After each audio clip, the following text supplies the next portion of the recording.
Welcome back to the Face of Music podcast. It's your boy Emanuel Brown and Sarey. yeah, and shout out to our sponsor Lemon Perfect. We're here again with the blueberry acai. We are obsessed. We just been drinking from the same case, baby, because it's like that. Cheers, take a yeah, sip. so we're gonna shake this thing. Oh yeah. up. Is this gonna be like a ritual we do before every episode now? I think so. Shake. Okay. Mm. Still so good. His bussy. Is wet. We ready. So. Okay. All right. Oh. Go ahead. Oh, I'm going. Yeah. Oh. Why the fuck we here?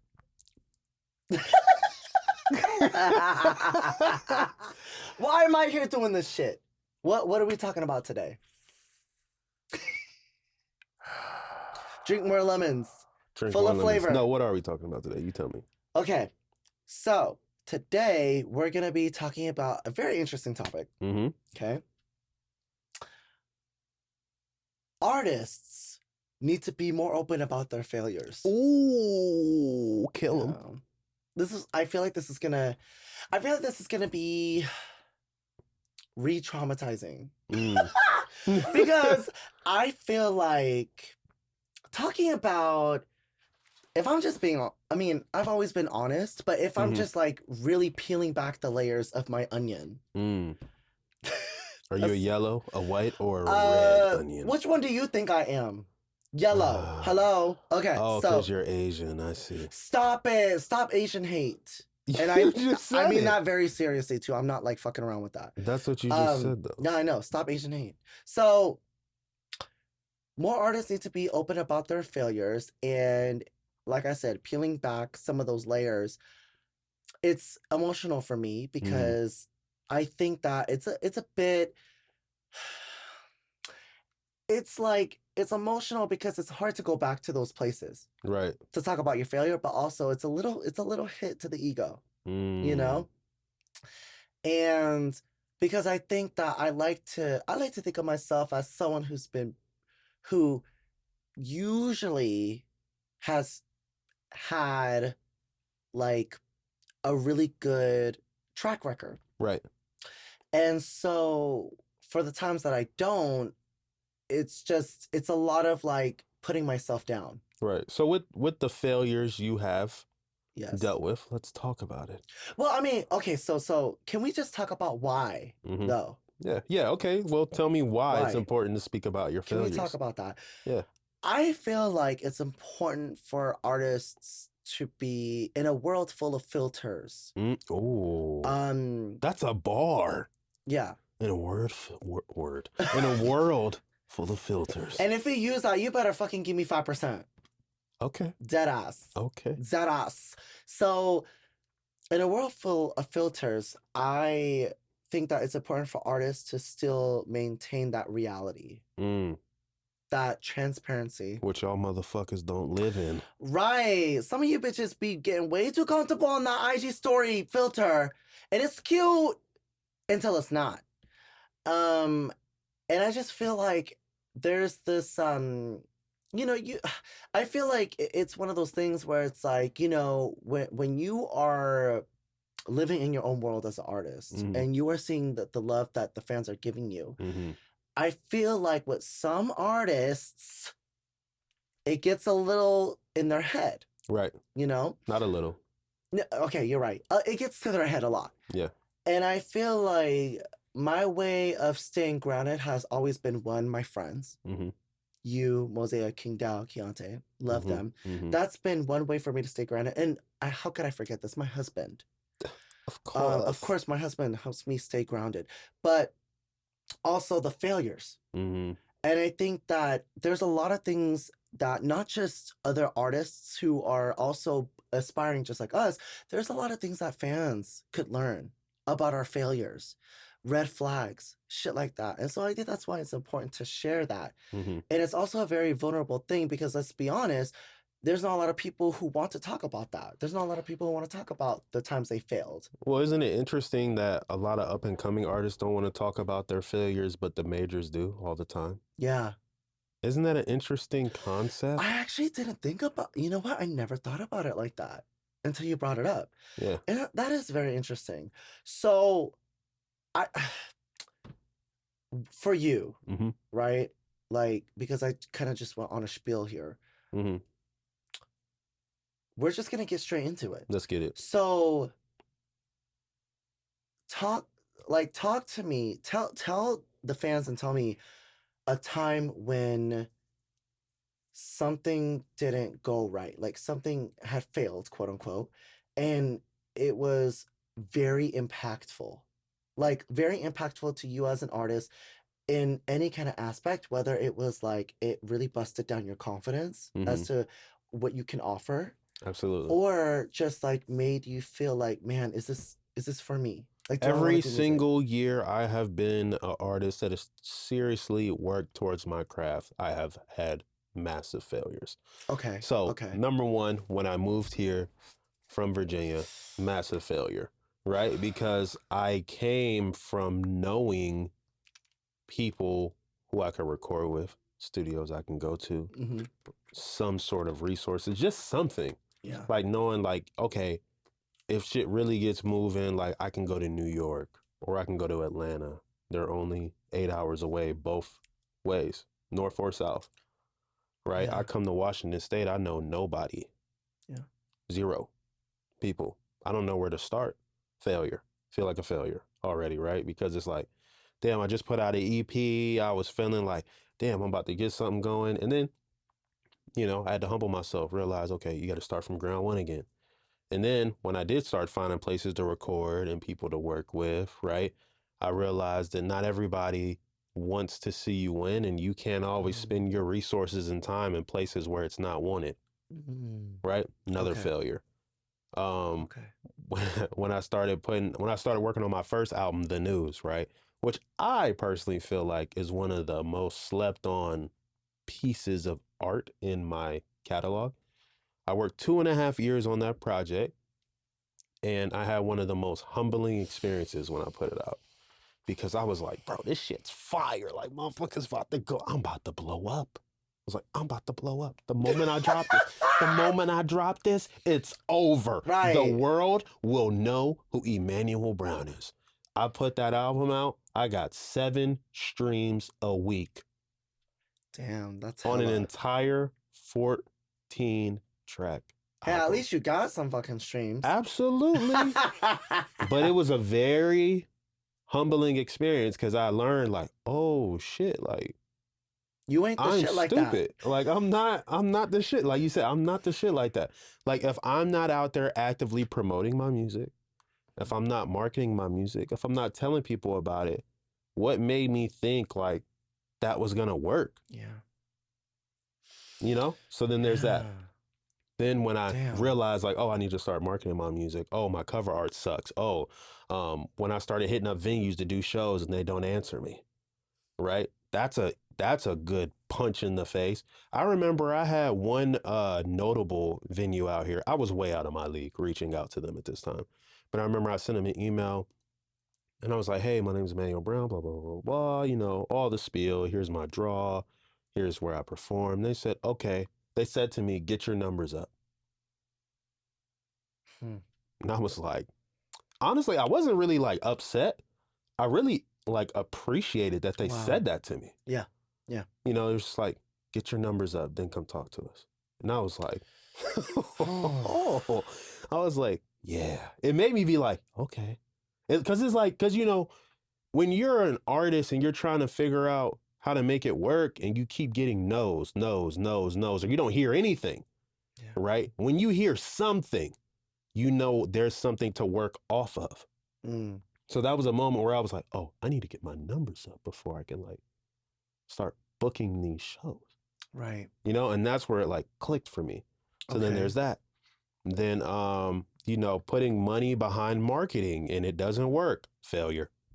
Feel like a dumbass, right? But yeah, with everything, that I feel like I've been through, with shitty videographers, shitty people who make beats, it all of it.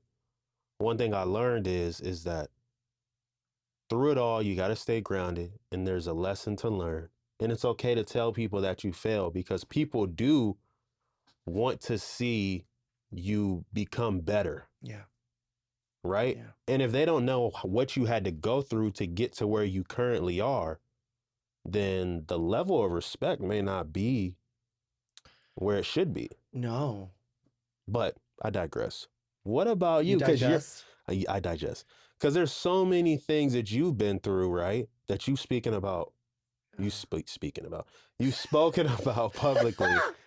And you haven't spoken about publicly, that I think would be a great time to share with the audience. Man. You ever like have to take a second? Because it's like, damn, look how far we've come. Absolutely. You ever feel that? Yeah. Yeah. I mean, you know when I really feel that? Before you answer. Yeah. When sometimes like I'll like in between projects when I'm working on like something new, I'll go back and like compare to what I did years ago and listen to what I'm working on now, and I'll just like be like, wow, I remember where I was at this moment in this time in my life. Yeah. Chasing this. Look at me now. You captured a moment. It was like these projects are like capturing a moment in time, a certain time of your life. Absolutely. And my whole failures are like really based off of, for every 1,000 no's, 1 yes. And you only got 1,000 no's? You lucky as a motherfucker. I mean, I should say thousands. You should say millions. Millions. Okay, millions. Because I'm sure you got millions of no's. Well, who am I to tell you? Continue. Right. The fuck? I get told no all the time. And I know it doesn't look like it. It looks like I was signing record deals left and right all the time. But let me tell you, it was a lot that I had to do. It was a lot of work that I put in. A lot of... Talk about the work. What work? I'm just a lazy fucking couch potato. A lot of work. When you think you're prepared, you're probably not. And Facts. So many auditions, man. It took a lot of people closing the door on my face, and a lot of homophobia, a lot of people saying no because I didn't have that one thing. And I've auditioned for so much local shit here. Like I've auditioned for like shit for More Music at the Moore Theater. Got told no. I did that, I think, a couple years in a row. Got told no each time. And then they offered me to go to the Songwriters Lab. And at the time, what is that for the people who don't know what the I actually don't really is? remember. I'm pretty sure it's like a songwriting like intensive where you go and you work with like professional songwriters to learn how to write better songs, and then you perform them. Mosea, which is a friend of ours, has actually participated in that.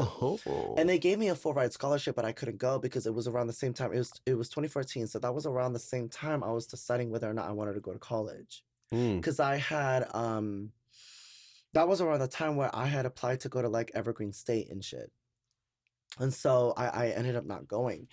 But, I auditioned for that. I auditioned for like local talent shows. No, every time. You auditioned for, what was it? X Factor too? No. So I auditioned for America's Got Talent before. Gotcha. I did that when I was like 12. Then you do American Idol too? No, I didn't. Oh, okay. So I did. But he's popping though. I'm like, right. Turns out I didn't. Turns out that wasn't the end of the world. And like I thought it was. But I auditioned for a bunch of local productions here. I can't think of the name at the top of my head because I was so focused on just trying to get into something. You have to have that. You really have to be a hustler. Yeah. You really have to be a hustler, and it's not just even today it's not all about social media. Yeah. You really have to really get outside of your fucking house, it turns out. and put some fucking clothes and actually go out there. Yeah. And that's what I did. Mm-hmm. My sister took me to all of my auditions. My sister and my aunt took me to all of my auditions, and every time it was a no. And then there was one time where I auditioned for the show called The Winner Is, which was on NBC. I've heard of that. Yeah, it was on NBC, and I got that was like a show where I got called back 3 times. Yeah. And so like the reason why I didn't get in and flew to LA to do the live taping was because I got sick the week. The last callback. And there was a girl, oh my God, I don't remember her name. She was such a fucking sweetheart. She gave me her card and she was like, I'll give you a week. Come back next week. Yeah. You don't get, people don't do that. Nope. People don't do that. Nope. She saw something in me. Mm-hmm. And that was when I decided that I wasn't going to give up, even though I didn't get in. And so that was when I was like 16. Mm-hmm. And then I started working on music. I didn't really drop shit like that. I dropped shit every now and then, but I wasn't very serious. Right. Because I was like, what the fuck am I gonna do? Like, nobody wants me. Well, I think another thing that's very interesting about your story, and we won't say any names because I know you don't want me to say any names, but you've had a very legendary and iconic person hear your music and tell you it sounds like elevator music. Yeah. So there's a reason why they say don't meet the people that you look up to. Mm-hmm. There's a specific reason why for that. But for me, like I mentioned in previous episodes, even though I was doing these local auditions and I got no, what's funny is I was signing record deals. And that just goes to show it's a matter of taste. Yep. It's not defining your talent. There are people out there who do hear something special in you. They just haven't heard of you yet. And it's your job to make sure that they do hear you. But yeah, so I did, had my music heard by this guy that I loved, absolutely loved. And then he said it sounds like elevator music, and he wasn't feeling it. I was going to say, one thing about you saying, like, when people say no. Yeah. No doesn't always mean forever. No can mean not right now. Exactly. And because I was younger, I didn't know any better. So no felt like this was never going to happen. Right. Me standing outside the Hard Rock Cafe in downtown Seattle for 8 hours just so I can get an audition and sing 30 seconds, and give the casting director like my headshot and shit. So like, yeah, but after that, from 16 up until I was like, 23, up until around the time I met you, we started hanging out more, I was getting no's all the fucking time. Like, in the sense of like opportunities.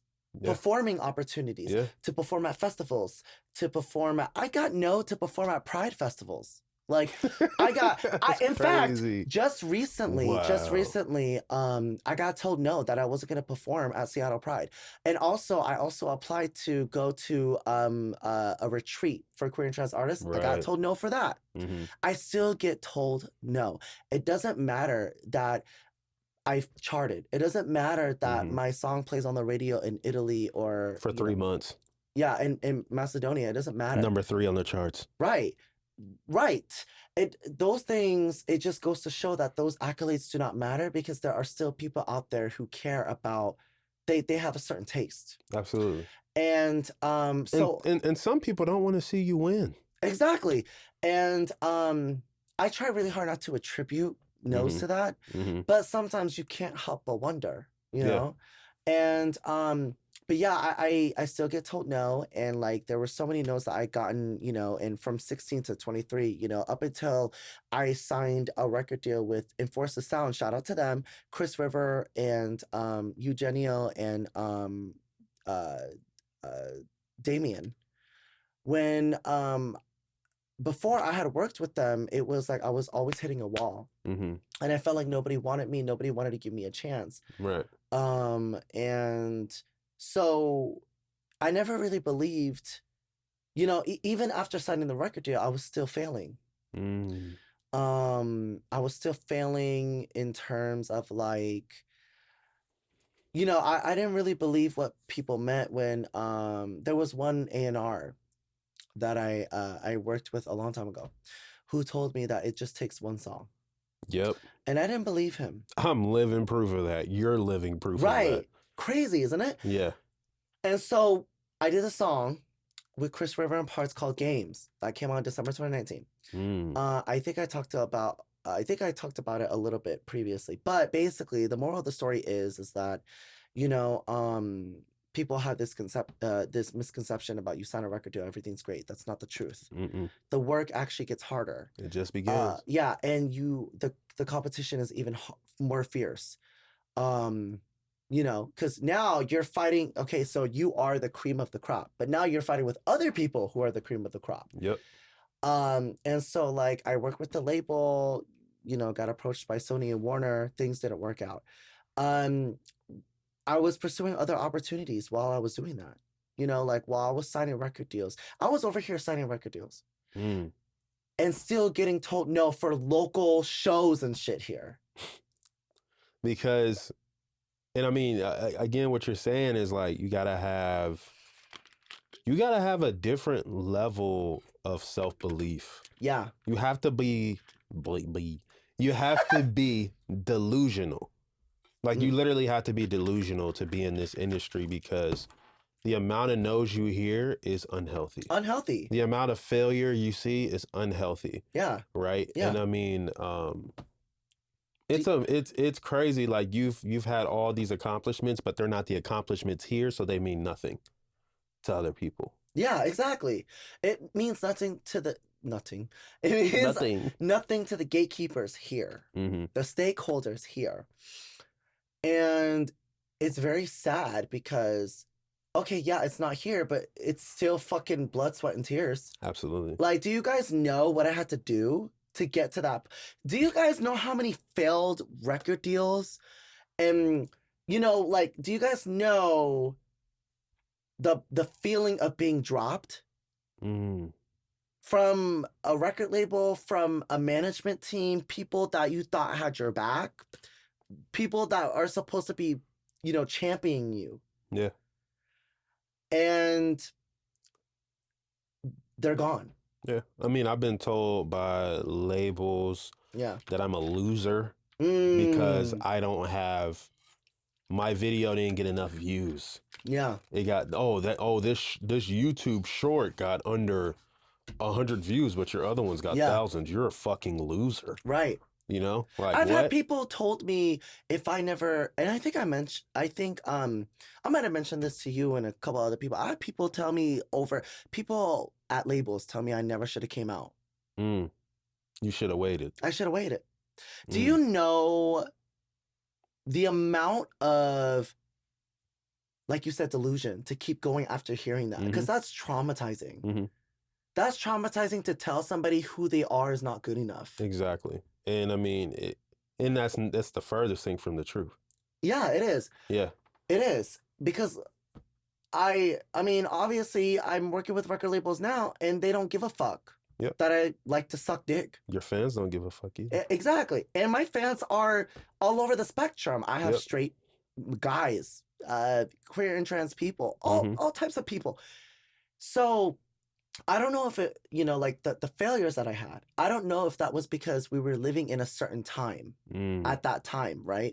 When, you know, like same-sex marriage wasn't legal, federally recognized anyway, legally. Right. And I don't know if that was just, like I said, like a time when being gay wasn't just like, being a gay artist wasn't openly accepted like that. I don't know. But what I do know is those, you know, the failed record deals, the getting the door slammed on your face, the amount of people telling you you're not good enough, throughout all of those things, it's like people don't get to see that. Like the fans, they see all of the stuff that we want them to see, like you mentioned before.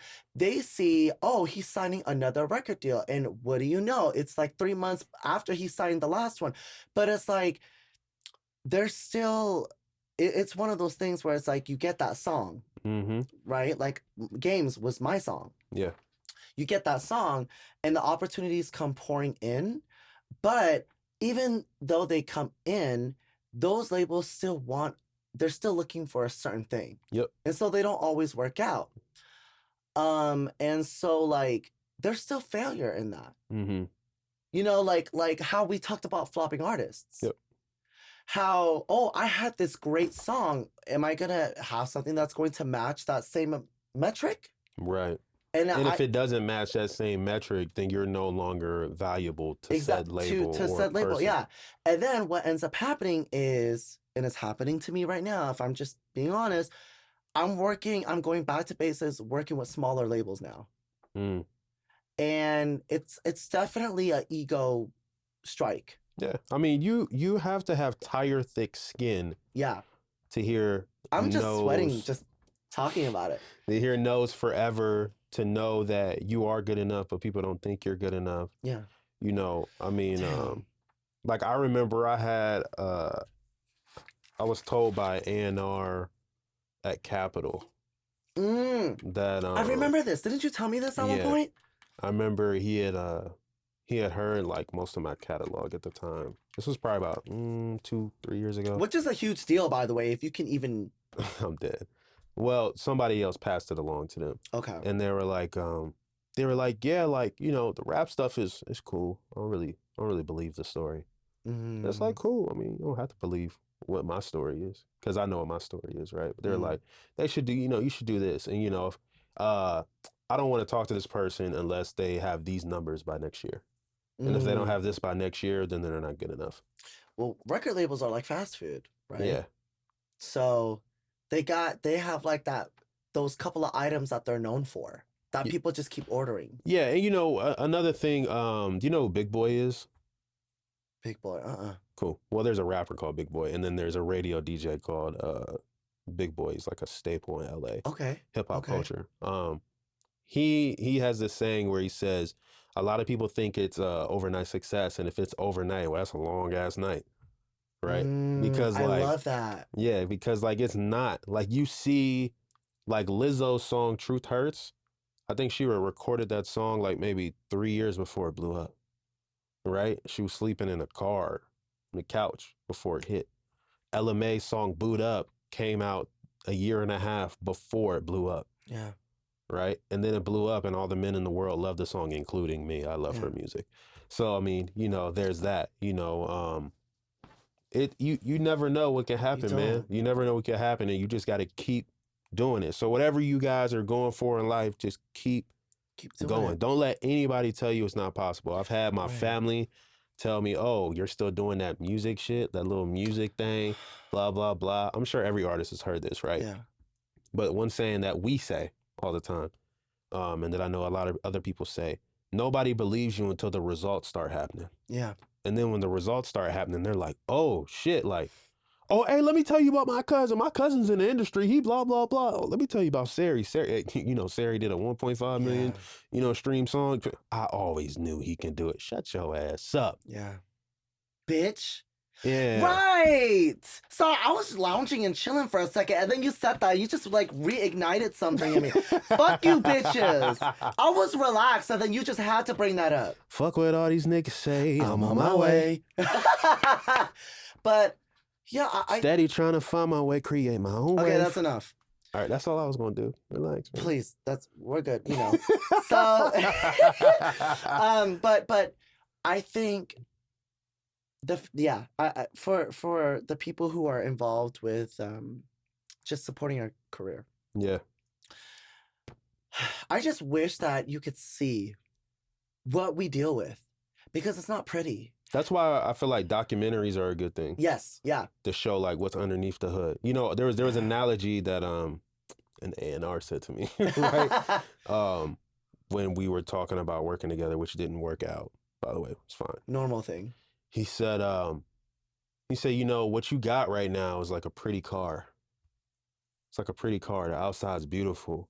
You know, and people drive by it every day and they're like, damn, this is a beautiful ass car. Right? But then when people walk up to the car and they open the hood, they see there's no engine in it. It's not moving anywhere. So what's the Hmm. point of having a pretty ass car if it's not on the road for everyone else in the world to see it? Wow. I that's great. I mean, I just Talk your shit, Sarey. well, I mean, I agree with that. Yeah. I agree with that. And I just feel like I feel like people would understand why we are the way that we are if they got to be, if they were in our shoes. There's a reason why I'm such a bitch. There is. I love it. I Especially love to it. people I don't know. Mm-hmm. There's a reason for that. Um, that didn't just happen. Yeah, absolutely. You know, it came over time. And a lot of it is attributed to the type of person you need to be to pursue music. And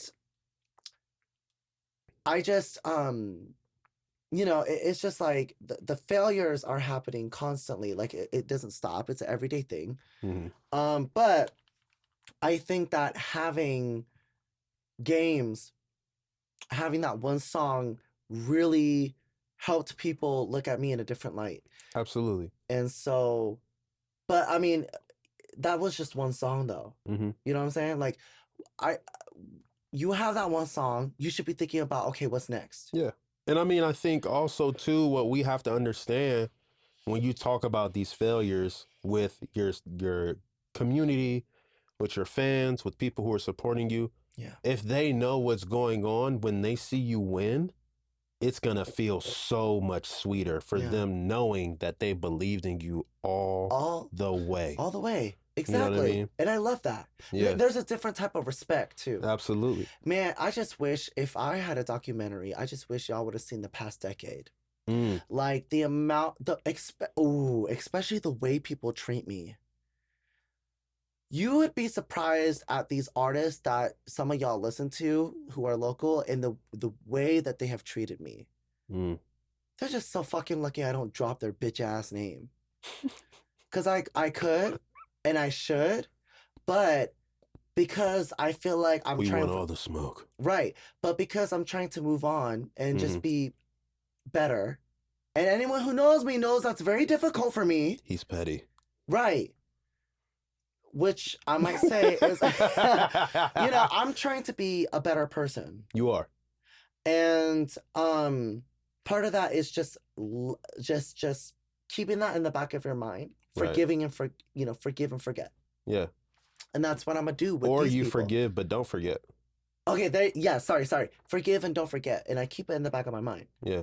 And I know every time I see you, I remember that energy you brought to me. And just believe, just because Sarey's willing to speak about people publicly disrespecting him doesn't mean that people who are silent about it aren't disrespected either. Yeah. You know? Yeah. Because there's a lot of it going around, and it is what it is. You know, it's a part of the game. It's a part of what we ask for. And at the end of the day, I think, you know, just be cognizant. I love that. I say that too. Yeah. Just be cognizant that there is a lot of losses going on for every single win you see. Yeah, a lot. You know? And I think we don't talk about, a lot of artists don't talk about this, but it's traumatizing. Mm-hmm. You know, I know trauma is a word that people are throwing around a lot, but I just feel like there's no other word to describe being an artist. Mm-hmm. Especially if you're a female artist, when guys are trying to fuck you, God. you know, in the studio and like holding your shit, you know, and holding your music because you don't want to fuck them. Yep. It's traumatizing to go to a studio and, you know, the first thing that comes out of straight guy's mouth is, as long as you don't flirt with me, we're good. You know? Nonsense. Yeah, it's like, that's Get y'all shit together, man. What the fuck is wrong with y'all dudes? Cornball ass niggas. Get it together, man. Get it together. It's not necessary. It's really We talking business right now. Right. It's just not fucking necessary. Yeah. That's not even what I'm thinking when I go to the studio. Exactly. Like, what? I'm not going to the studio to find dick. If I wanted to find dick, I would go on Grindr. Whatever that is. I don't know. Tinder for gay men. Okay. I would go on there and find some dick. I don't use Tinder either, so whatever. That's fine. That's fine. You don't need to. We don't need to. Exactly. But, you know, more of the story is like, you being open about your failures is important. Mm-hmm. And the fans deserve to know what we go through, so Mm-hmm. they better understand why we are the way that we are, Yep. and why the outcome and why the wins, no matter how big or small, are important. Mm-hmm. And for any artist out there who's watching, please be more open about it.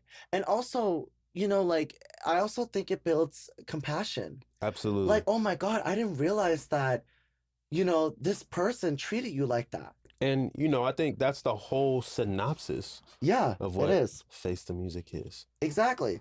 Real, is. unfiltered conversations about our experiences in the music industry. Yeah. And so any last words before we wrap this shit up? Because this shit is Yeah, I think the last thing I would say is, just do better, man. Like, it's okay to talk about the things that aren't great, things that are going well. Yeah. Everybody wants to talk about what's great, but nobody wants to talk about what's real.